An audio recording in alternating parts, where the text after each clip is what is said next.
नमस्ते. आज आपण बनवतोय उपवासाची मिसळ किंवा फराळी मिसळ.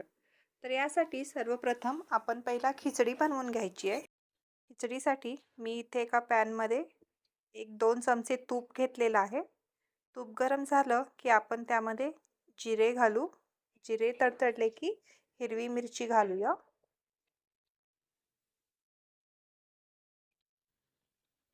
हिरवी मिरचीला आपण तुपामध्ये थोडंसं परतून घेऊ आणि त्यामध्ये आता आपण बटाटे घालायचे. इथे मी एक छोटा बटाटा उकडून चिरून घेतलेला आहे. आता आपण हे सगळं चांगलं मिक्स करूया. त्याआधी आपण पहिला यामध्ये चवीपुरतं मीठ घालूया. आता मीठ घातल्यानंतर आपण हे छान परतून घेऊ. आता आपण यामध्ये भिजवलेले साबुदाणा घालूया. हे साबुदाणे एक 3 तासाआधी भिजवले होते. त्यामध्ये आता आपण शेंगदाण्याचं कूट घालतोय. आता आपल्याला हे चांगलं मिक्स करून घ्यायचंय.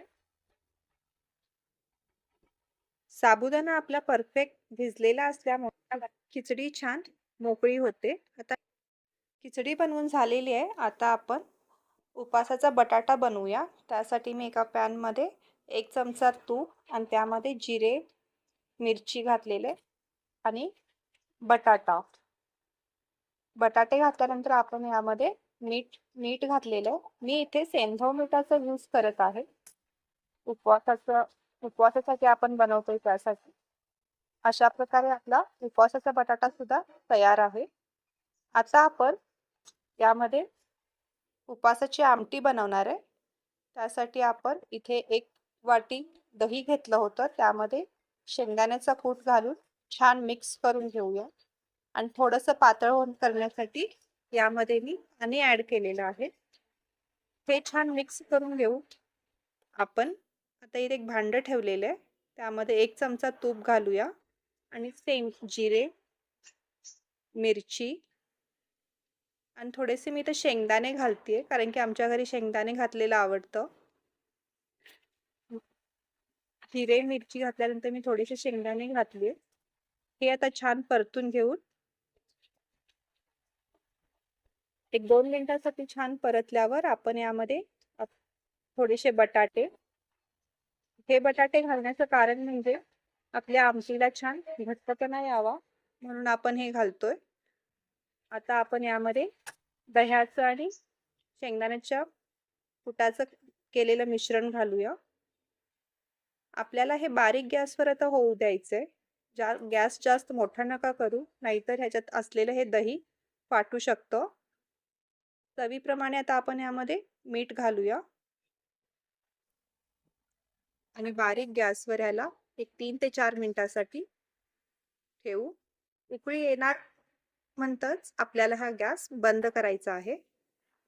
अशा प्रकारे आपल्याला जे पदार्थ लागणार होते ते आपले तर तयार आहेत. आता आपण एका बाउलमध्ये सर्व करण्यासाठी घेऊया.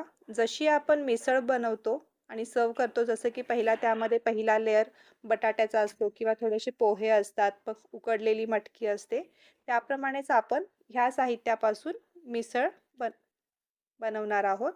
तर पहिला मी उपवासाचा बटाटा घातलाय. त्यावरती आपण केलेली खिचडी घालूया. खिचडी घातल्यानंतर आपण यामध्ये उपवासाची जी आमटी केलेली आहे ती आमटी घालू.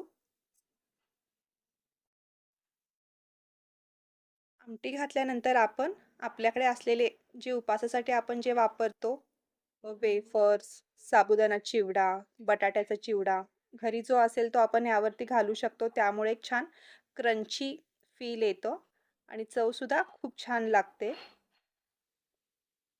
अशा प्रकारे आपली ही उपवासाची मिसळ तयार आहे. तुम्ही सुद्धा एकदा अशी नक्की करून बघा. Thank you.